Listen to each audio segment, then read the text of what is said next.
Good morning. Praise the Lord. கர்த்தர் நல்லவர், அவர் கிருபை என்றும் உள்ளது. உங்கள் அன்பு சகோதரன் காட்வின் மோசஸ் ரேம எழுப்புதல் ஊழியத்தின் சார்பிலே அன்போடு இந்த காலை வேளையிலே உங்களை வாழ்த்தி ஆசீர்வதிக்கிறேன். கர்த்தருடைய கிருபை உங்கள் மேலும் உங்கள் குடும்பத்தின் மேலும் என்றென்றைக்கும் இருப்பதாக. ஆமென், ஆமென், ஆமென். அசைக்கப்படுவதில்லை, நான் அசைக்கப்படுவதில்லை, அசைக்கப்படுவதில்லை, நான் அசைக்கப்படுவதில்லை. கர்த்தரை என் முன்பாக வைத்து விட்டேன், நான் அசைக்கப்படுவதில்லை. கர்த்தரை என் முன்பாக வைத்து விட்டேன், நான் அசைக்கப்படுவதில்லை. ஜீவனுள்ள தேவனை பற்றி கொண்டேன், கரைத்திரை ஒன்றும் நெருங்காது. ஜீவனுள்ள தேவனை பற்றி கொண்டேன், கரைத்திரை ஒன்றும் நெருங்காது. இரட்சகரை என்னோடு அணைத்து கொண்டேன், சாத்தானின் சேனை என்னை அணுகாது. இரட்சகரை என்னோடு அணைத்து கொண்டேன், சாத்தானின் சேனை என்னை அணுகாது. அசைக்கப்படுவதில்லை, நான் அசைக்கப்படுவதில்லை. கர்த்தரை என் முன்பாக வைத்து விட்டேன், நான் அசைக்கப்படுவதில்லை. கர்த்தரை என் முன்பாக வைத்து விட்டேன், நான் அசைக்கப்படுவதில்லை. என் அன்பு தேவனுடைய பிள்ளைகளே, எப்படியாவது நாம் அசைந்து போக வேண்டும் என்று சாத்தான் விரும்புகிறான். எதிலிருந்து நம்மை அசைக்க விரும்புகிறான்? விசுவாசத்திலிருந்து நம்மை அசைக்க விரும்புகிறான்.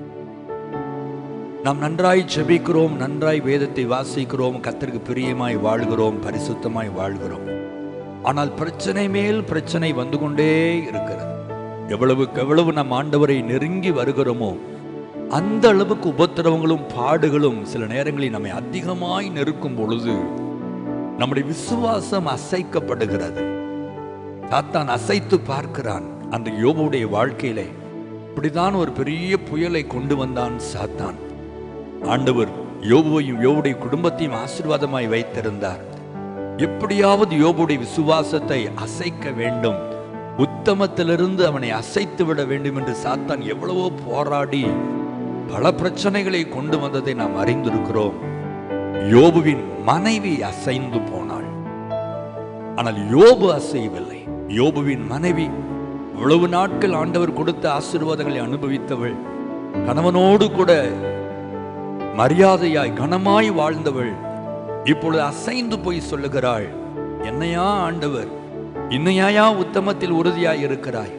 தேவனை தூஷித்து ஜீவனை விடு என்று தன் கணவரை பார்த்து அவள் சொல்லுகிற வார்த்தை விசுவாசத்திலிருந்து அவள் விழுந்து போனாள் என்பதை காண்பிக்கிறது.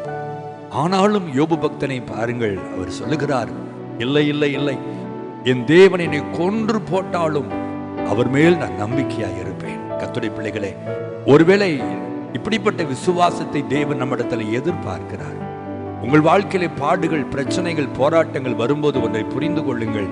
சாத்தான் எப்படியாவது கர்த்தரிடத்திலிருந்து உங்களை அசைத்து கொண்டு இழுத்து கொண்டு நரகத்திற்கு நேராய், தன்னுடைய சேனைக்கு நேராய் கொண்டு போக வேண்டும் என்று அவன் விரும்புகிறான்.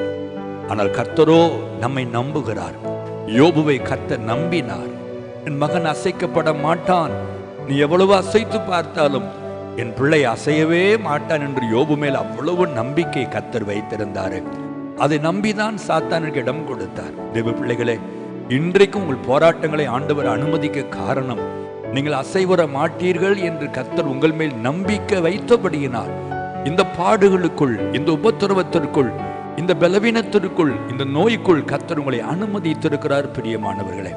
ஆனாலும் அது நடுவிலும் நீங்கள் அசைக்கப்படாமல் உங்கள் உத்தமத்தை நீங்கள் ஆண்டவருக்கு காண்பிக்கும் பொழுது, உங்கள் விசுவாசத்தை நீங்கள் தேவனுக்கு காண்பிக்கும் பொழுது, என் ஆண்டவர் யோபுவை 1 மடங்கல்ல 2 மடங்கு ஆசீர்வதித்து கனப்படுத்தியதை போல உங்களையும் என் ஆண்டவர் கனப்படுத்துவார் என்பதை மறந்து போகாதிருங்கள். ஹல்லேலூயா. நீங்க ஆண்டவர்கிட்ட சொல்லுங்க, ஆண்டவர் எந்த சூழ்நிலையிலும் என் விசுவாசத்தை யாரும் அசைக்கவே முடியாது. சாத்தானா இருக்கலாம், பொல்லாத மனிதரா இருக்கலாம், உமக்கும் எனக்கும் நடுவில் இருக்கிற அன்பை, உமக்கும் எனக்கும் நடுவில் இருக்கிற உறவை, உமக்கும் எனக்கும் நடுவில் இருக்கிற அந்த விசுவாசத்தை யாரும் அசைப்பதற்கு ஆண்டவர் இடம் கொடுப்பதில்லை. யாராலும் அதை அசைக்க முடியாது. ஆண்டவரே, உம்மை எப்பொழுதும் என் வலது பார்சத்தில் வைத்திருக்கிறேன் என்று சொல்லுங்கள். ஆண்டவருக்கு அது மிகவும் பிரியமான வார்த்தை. ஹல்லேலூயா. நிச்சயமாகவே முடிவு உண்டு என்று சொன்னவர் சீக்கிரத்தில் உங்கள் உபத்திரவத்தின் வழிகளுக்கு ஒரு முடிவை உண்டாக்கி, யோபுவுக்கு ஒரு முடிவை உண்டாக்கியதை போல உங்களுக்கும் ஒரு முடிவை உண்டாக்கி உங்களை கனப்படுத்தி ஆசீர்வதித்து மேன்மையாய் வைப்பார் என்பதை நீங்கள் அறிந்து கொள்ளுங்கள், புரிந்து கொள்ளுங்கள், நம்புங்கள், பொறுமையோடு காத்திருங்கள், சுவாசத்தை விட்டு விடாதருங்கள். ஜெபிப்போமா? நல்ல ஆண்டவரே, இந்த காலை வேளையில் அசைக்கப்படுவதில்லை என்று நாங்கள் பாடினோம்ப்பா. இந்த பூமியில எங்களை அசைப்பதற்கு பாடல். ஒரு பக்கம் பாவம் போராடுகிறது, ஒரு பக்கம் எங்கள் சொந்த மாமிசம் ஆண்டவரே எங்களை எப்படியாவது பாவத்திலே தள்ளிவிட வேண்டும் என்று அசைக்க பார்க்கிறது. இன்னொரு புறம் ஆண்டவரே பிசாசு எங்களை எப்படியாவது விசுவாசத்தை விட்டு அசைக்க வேண்டும் என்று போராடுகிறான், துன்பப்படுத்துகிறான், வேதனைப்படுத்துகிறான். ஆண்டவரே, இதெல்லாவற்றின் நடுவிலும் நாங்கள் கற்பாறையின் மேல் கட்டப்பட்ட வீடு என்பதை அறிந்திருக்கிறோம்.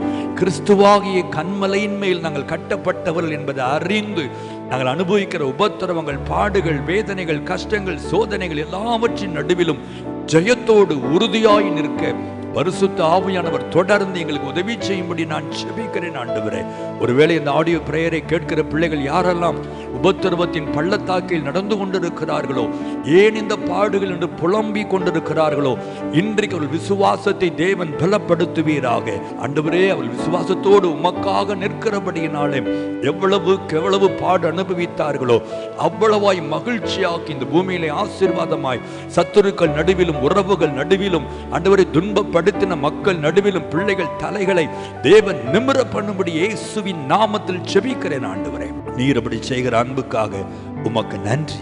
இயேசுவின் நாமத்தில் ஜெபிக்கிறோம் நல்ல பிதாவே. ஆமென், ஆமென்.